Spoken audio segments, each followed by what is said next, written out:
toutes et à tous et bienvenue dans l'édition de la revue de presse française sur la RVS pour ce mardi 24 mai 2022. Ici Annick Lalena, la présentation.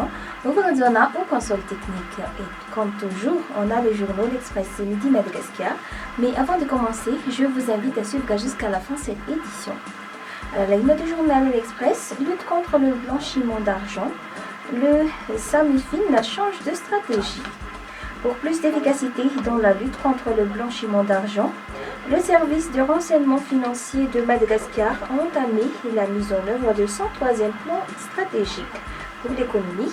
Tel est le leitmotiv dictant l'attitude, les projets et les activités du SAMIFIN, selon son directeur général Mamti Larson. Continuons toujours dans la ligne migration.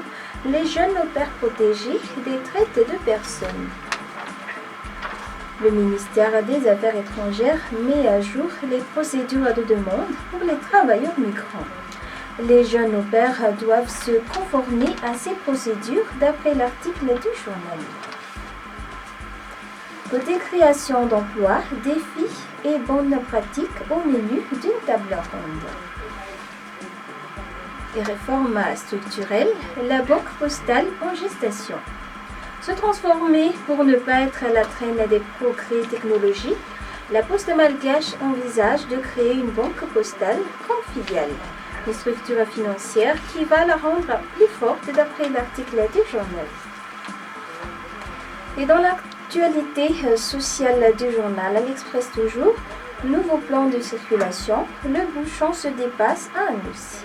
La deuxième journée de la mise en application du plan de circulation a connu des embouteillages dans quelques points comme à Anous et Mamas. Malgré quelques lacunes, des solutions ont été apportées hier et des détails seront améliorés d'après l'article du journal.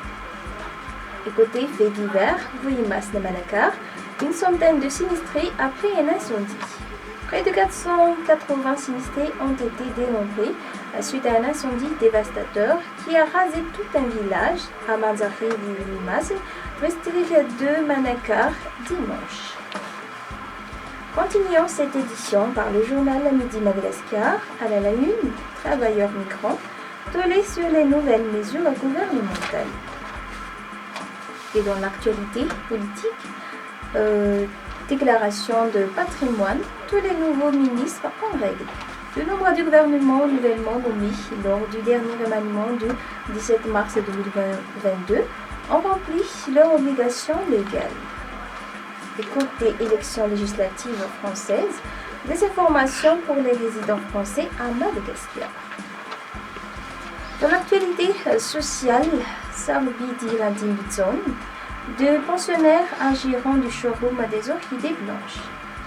De nombreux élèves en situation de handicap mental pris en charge au centre médico-éducatif Les Orchidées Blanches sont devenus autonomes. Parmi eux, Sarvid Radinson, qui dépose d'un travail convenable et gère le showroom de ce centre à Andouibé depuis 4 ans.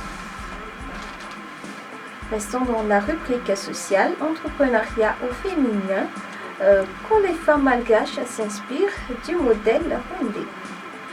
En marge de la 3e édition du Forum Women in Business qui s'est tenu à Tananarive le 17 et 18 mai dernier, le COMESA, Federation of Women in Business, Madagascar Chapter, a organisé une session de partage d'expériences autour des bonnes pratiques de l'entrepreneuriat au féminin au Rwanda.